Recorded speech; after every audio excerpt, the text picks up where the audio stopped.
Chers amis, je voulais vous rendre compte et partager avec vous ces moments extraordinaires que j'ai passés à la belle dégustation organisée par Ideal Wine.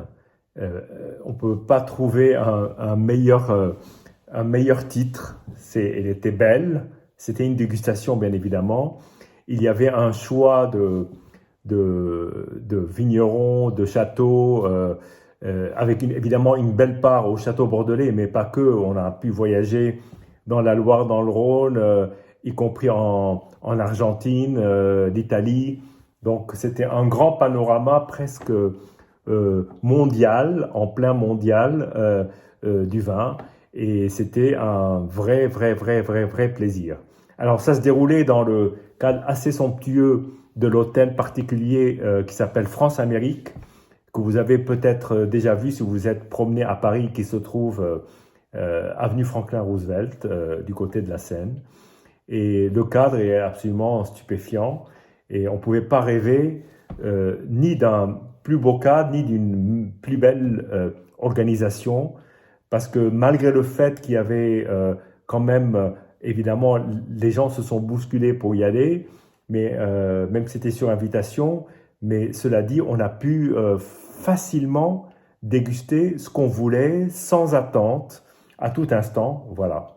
Alors, cette belle dégustation démarrait par une table ronde, après une présentation d'Angélique de Lanxin, qui est toujours qui nous amène son point de vue sur l'évolution du vin, du marché du vin. C'est toujours très riche d'enseignements.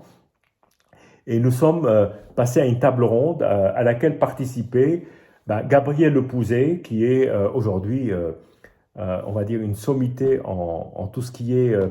alors lui, il est docteur en neurosciences, mais quand il parle du vin, c'est le vin en tant que perception, en tant que goût, comment il évolue.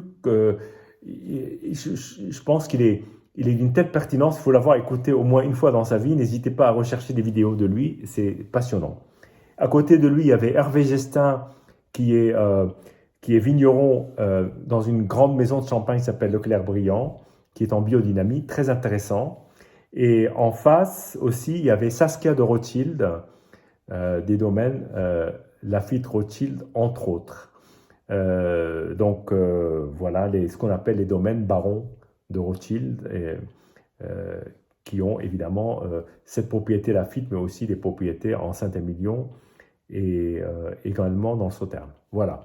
Donc c'était superbe.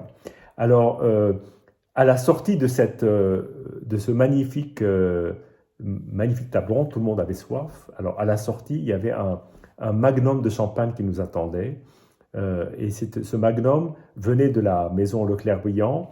Et ce magnum avait connu un élevage très particulier parce qu'il avait été en fait élevé en Bretagne. Hein, la Champagne, c'est pas à côté. En Bretagne et sous l'eau. Voilà. Et donc la bouteille avait quand même une forme de magnum classique, sauf que au lieu d'avoir une étiquette et d'être brillante, ben, il y avait des traces d'un passage en pleine mer. Voilà. Et en fait, ce que j'ai constaté sur ce champagne, alors j'en ai dégusté quelques autres, mais j'ai constaté une vivacité, une vie dans ce vin qui était sidérante. Vraiment, ça prenait comme ça d'un coup. Alors ensuite, je retrouve un peu mes notes. Nous avons commencé à déambuler. Alors, moi, j'ai commencé à déambuler par l'espace Champagne. J'ai passé pas mal de temps pour essayer de découvrir les noms. Alors, j'ai commencé par, après Leclerc Briand, je suis allé voir une grande maison, Bollinger, et là, j'ai goûté la Grande Année 2014. Absolument magnifique, d'une fraîcheur, d'une immédiateté, d'un plaisir en bouche. Et, et comme j'aime bien sortir des sentiers battus, je suis allé voir une maison que je ne connaissais pas du tout, qui s'appelle la maison Philippe Lancelot. Et là, vraiment, je suis tombé à la renverse, parce que j'ai dégusté en fait 2 cuvées de mémoire. J'ai dû déguster une cuvée qui s'appelle le fond du bateau. Alors ça faisait un petit clin d'œil au champagne qui étaient élevés sous l'eau, et une autre qui est les Hauts d'Épernay. Alors, c'est des vins d'immense caractère, d'immense personnalité. Alors, Bollinger, c'était superbe. Mais là, on est plongé dans un monde très particulier de saveurs auxquelles on n'est pas forcément très habitué. Et ça m'a beaucoup séduit. Ensuite, je suis retourné dans les grandes maisons, Ruinart, dont Ruinart, en blanc de blanc 2007. Une merveille. Voilà. Je vais passer un peu vite. Alors, j'en ai fait d'autres. J'ai fait Heidsieck, le blanc des millénaires. L'année, je ne me souviens plus. C'est la dernière qui est sortie. Moi, j'adore les vins de Charles Heidsieck. Et alors, en particulier le blanc des millénaires, quand on a la chance de le déguster, je me demande si ce n'est pas 2007 ou 2008, un vin absolument superbe. Aussi des champagnes Roger Coulon, avec une cuvée qui s'appelle Lomé, qui aussi, alors là, on retrouve dans un style différent ce que j'avais ressenti chez Lancelot. C'est vraiment un vin d'une immense personnalité qui est frappant. Et puis j'ai goûté aussi leur millésimé qui est un blanc de blanc 2008. Voilà. Alors ensuite, je crois que... Oui, voilà, j'ai fait le blanc des millénaires 2007. Voilà, j'ai retrouvé mes notes. Ensuite, écoutez, je suis monté dans les étages parce que c'est là où il y avait les vins tranquilles, qui étaient d'ailleurs très bien organisés en différentes ailes suivant les pièces. L'espace est absolument magnifique, il y avait des vitraux, enfin au plafond, il y avait des fresques, enfin, c'est absolument très beau. Et j'ai commencé en magnum. Alors, une chose particulière de ces dégustations, il y avait beaucoup de vins dans les grands formats. Donc des magnums, des Jéroboam, et même une bouteille en 5 litres. Voilà. Qui n'est pas qui n'est pas divisible par 75 centilitres. Voilà. Donc, c'était très bon. Et j'ai commencé par la Clos de la Coulée de Serran. Et là, c'était sur un 2013. Quelle beauté, quelle beauté, quel raffinement et surtout, quel vin qui ressemble à rien d'autre, quoi. Il faut vraiment avoir goûté une fois dans sa vie un Clos de la Coulée de Serran de la famille Joly. Il y avait d'ailleurs Vincent Joly qui était là, avec qui j'ai beaucoup discuté. Ça, c'est l'avantage aussi de ces dégustations, c'est qu'on peut avoir un dialogue assez ouvert et assez direct avec des vignerons de renom. En l'occurrence, là, c'est une maison magnifique, c'est le fils de Nicolas. Nicolas Joly étant la figure qui a contribué à la biodynamie en France, faut le dire, et en dehors du fait que ces vins en Savenière, en Chenin Blanc, sont absolument merveilleux. Clos de la Bergerie, Clos de la Coulée de Serran, mais tous ces vins sont superbes.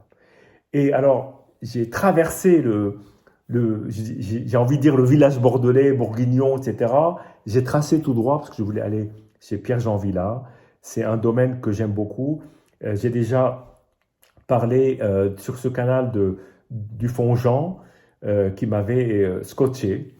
Et là, c'était pas le Fond-Jean qui était en dégustation, c'était Carmina, qui est l'autre côte rôtie, qui est un mélange de vignes jeunes et de vignes plus vieilles. Et là, c'était en 2015, et quelle beauté.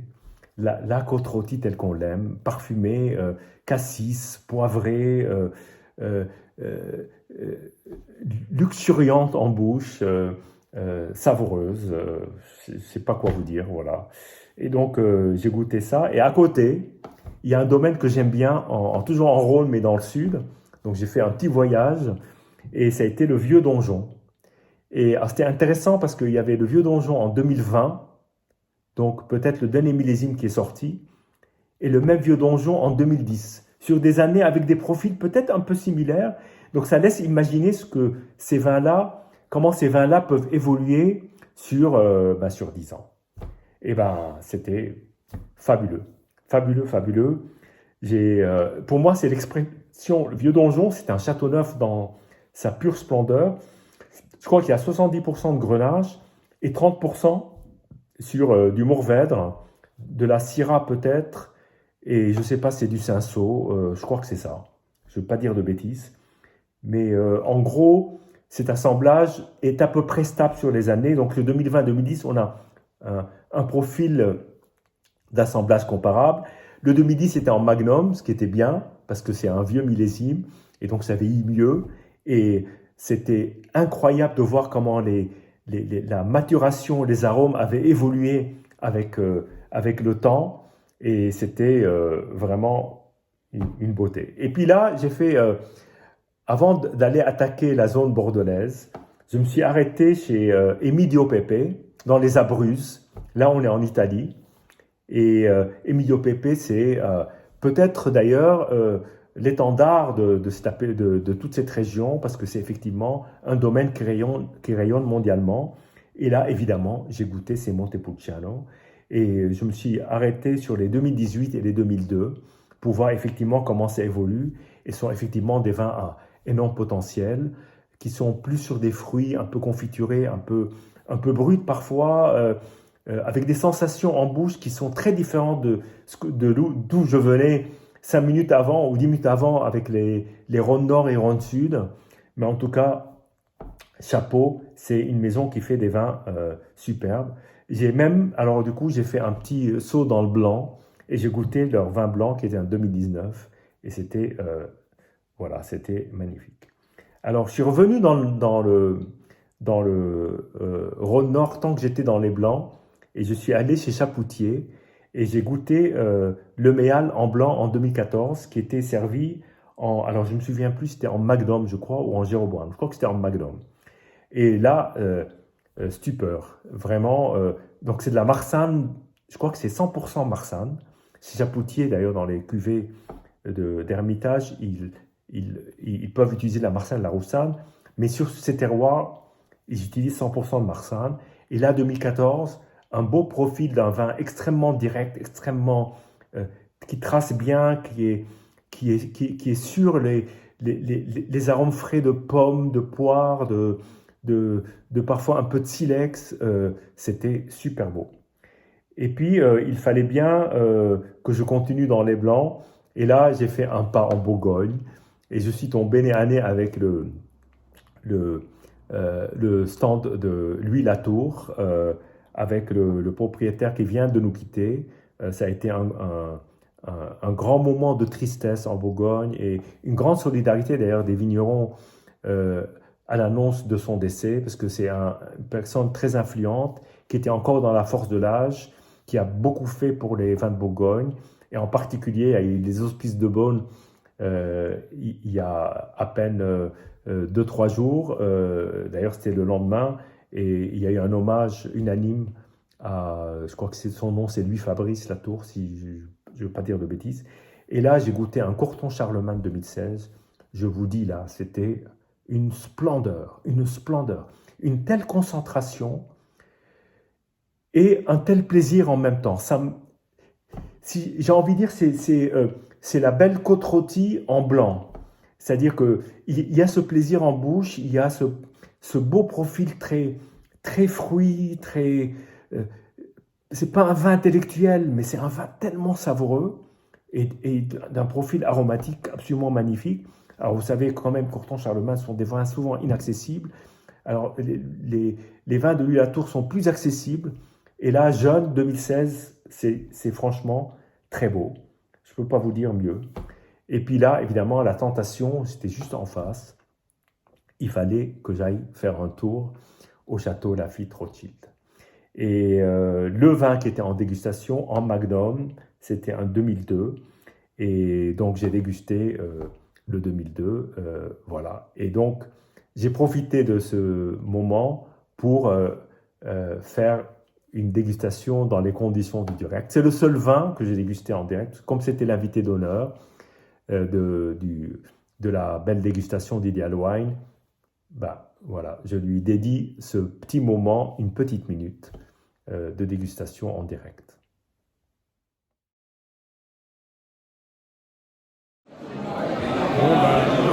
Un point d'orgue de cette dégustation aujourd'hui, c'est le Mouton Rothschild 2002 servi en Magnum. C'est suffisamment exceptionnel pour que je m'arrête et voilà, je déguste en direct, dans les conditions du direct.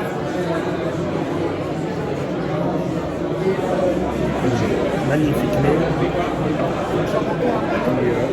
qui a plein de réminiscences de fruits secs, de café, d'épices.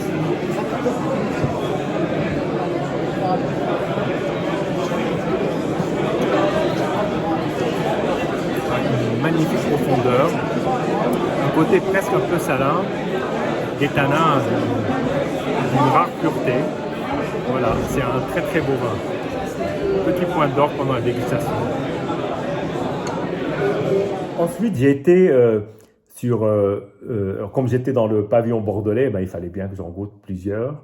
Et j'ai été chez Pontet-Canet, parce que c'est une maison que j'adore, en Pauillac. Donc là, je reste sur Pauillac. Et là, c'était sur un 2006. Donc c'est une année pas forcément parmi les plus grandes. Elle suivait énormissime année 2005. Mais là, effectivement, le profil, sur des châteaux comme ça, il n'y a pas de petites années. C'était vraiment très beau, très intense. Alors, évidemment, après le Lafite, c'est un style totalement différent. On est sur des vins peut-être qui sentent un peu plus le vivant, un peu moins l'élevage, peut-être moins séduisant de prime abord. Et c'est vrai que passer de l'un à l'autre, c'était pas évident, mais je peux vous dire que le Pontet-Canet s'est bien défendu. Et ensuite, alors là, j'ai dit, bon, je vais pas rester sur le Bordelais, je vais aller chiner. Et je suis tombé sur un stand que j'aime bien, le domaine Valentin Zuslin en Alsace. Alors, vous me direz, le Bordeaux à l'Alsace, c'est un énorme pas. Et là, je voulais absolument goûter. Marie Zuslin était là. J'ai pu échanger un tout petit peu avec elle et goûter ces pinots noirs que j'adore. Et je vous dis franchement, les pinots noirs d'Alsace, quand ils sont aussi bien faits, ils peuvent franchement concurrencer les plus beaux Bourgognes rouges. Les plus beaux, les premiers, les grands, même les grands crus. D'une finesse, d'une assise, d'une structure absolument sublime. Donc là, c'était la cuvée Harmonie en Bollenberg, qui est en 2016. Et ensuite, je suis retourné à Bordeaux. Alors vous me dites, je fais un peu un dédale, mais c'est comme ça. Au bout d'un moment, on ne sait plus ce qu'on a envie de faire. Alors, du coup, on tombe on trouve un espace, on se faufile. Et là, il y avait de l'espace chez Brand Cantenac. Et j'ai goûté le 2009, qui était absolument superbe. J'adore ce Margaux. C'est un Margaux assez atypique par rapport au classique qu'on connaît. Donc voilà, j'aime bien ce vin et je continuerai à l'aimer. Et puis à un moment donné, je me suis dit, bon, je vais un peu me reposer, quoi. Donc je me suis mis debout devant une cheminée, j'ai posé mon verre et là, manque de peau, il y avait une bouteille. Et cette bouteille, c'était le vin corse du comte Abatucci, la cuvée collection Ministre Impérial. C'est une des plus belles cuvées corse. Et là, je n'ai pas pu résister à la tentation. En plus, le millésime, c'était 2013, donc c'est un vin qui a 9 ans, qui est à point, qui trônait devant un Corton Charlemagne et le Corton de Philippe Pacalet. Et donc, j'ai dégusté et j'ai adoré. Et je me suis promené, je regardais les vitraux. Je me dis quand même, il faut quand même à un moment donné se ménager, faire une pause, mais pour mieux attaquer. Et donc après, voilà, j'ai attaqué et je suis allé du côté du domaine Jacques Prieur, qui est évidemment connu pour ses chambertins, pour ses Montrachet, mais aussi pour ses meursault, figurez-vous, parce que le meursault Claude Mazeret que j'ai dégusté, qui est un monopole, qui est en appellation meursault, et sur 2018, était une très très belle expression du chardonnay, beurré, avec un gras rond, vraiment c'était superbe. Et ensuite, j'ai été chez Bouzereau, parce que j'aime bien ce vigneron, et j'ai eu l'occasion de déguster deux morceaux différents. J'ai commencé par le Charme, c'était tous les deux, le Charme était en 2020, et ensuite les Port-Huzeau 2019, effectivement avec des profils quand même un peu différents du Prieur, la façon de faire, peut-être moins dans la rondeur, plus dans la précision. Et ben, j'ai aimé les deux. Ce sont tous les deux des premiers crus, bien évidemment. Là, on monte en gamme.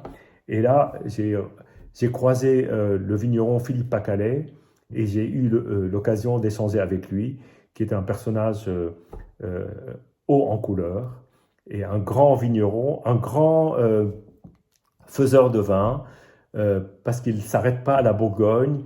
Il a aussi des vins en Cornas qui n'étaient pas en dégustation ce jour-là, mais que moi je connais, que j'aime beaucoup.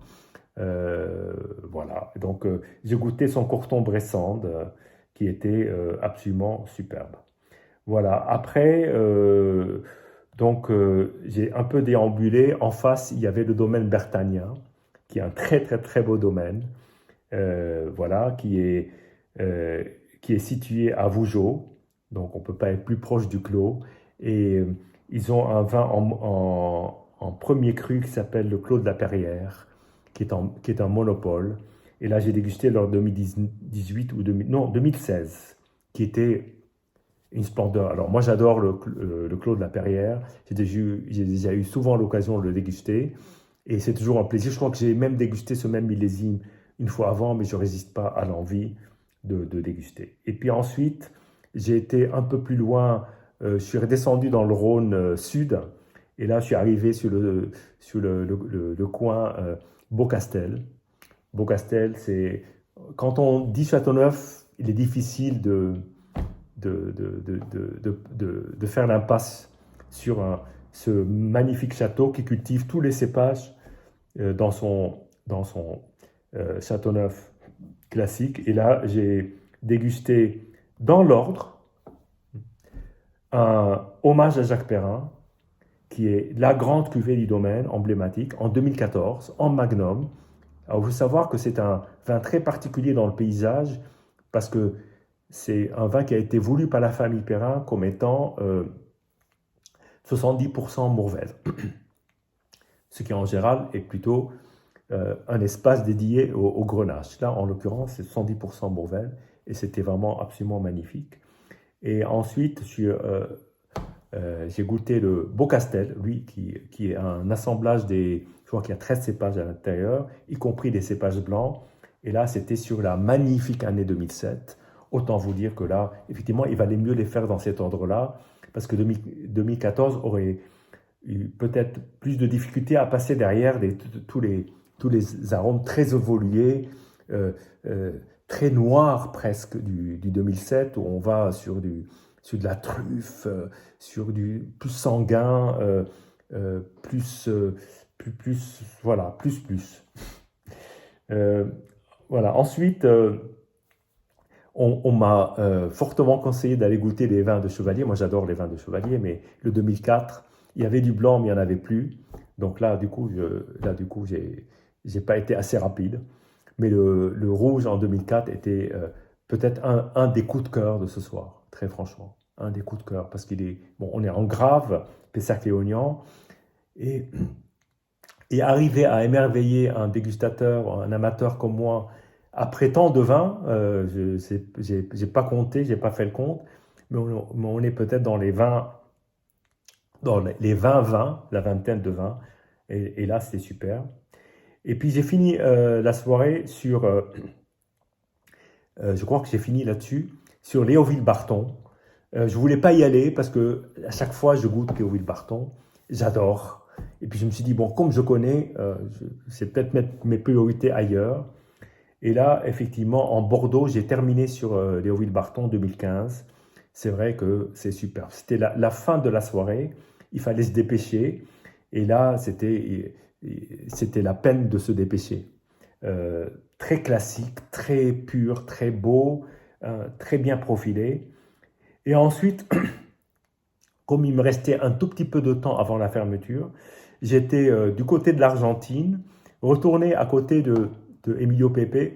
Son voisin direct était pas sur la map monde, bien entendu, mais là, on est dans les vins du monde. Et là, Catena Zapata, avec deux splendeurs que j'ai dégusté. Et là, c'était vraiment de très, très, très, très beaux vins. un plaisir de goûter ces vins-là. Et je ne pouvais pas partir de cette dégustation sans aller voir le Château Montus, que j'ai laissé pour la fin. Et là, j'ai dégusté la Tire 2000. Et comme toujours, qu'est-ce que vous voulez que je vous dise? À chaque fois, c'est la même chose. Ces tirs produisent sur moi un effet incroyable. Même après avoir goûté des grands crus classés, même des premiers grands crus classés comme la Lafite Rothschild, et ben la Tire, elle rivalise avec les plus beaux vins de Bordeaux. C'est vraiment une cuvée absolument magique. En 2000, 22 ans d'âge et encore énormément de vigueur, énormément de puissance et puis un plaisir à déguster, une longueur en bouche, enfin, et là tout ce qu'il faut. Voilà, j'ai fini là-dessus.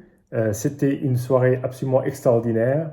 Merci à toute l'équipe d'Ideal Wine de nous avoir reçus comme des princes dans un lieu absolument magique.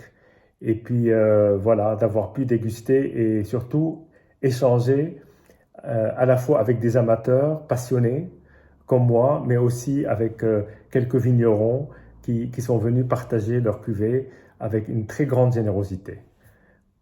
À bientôt et santé!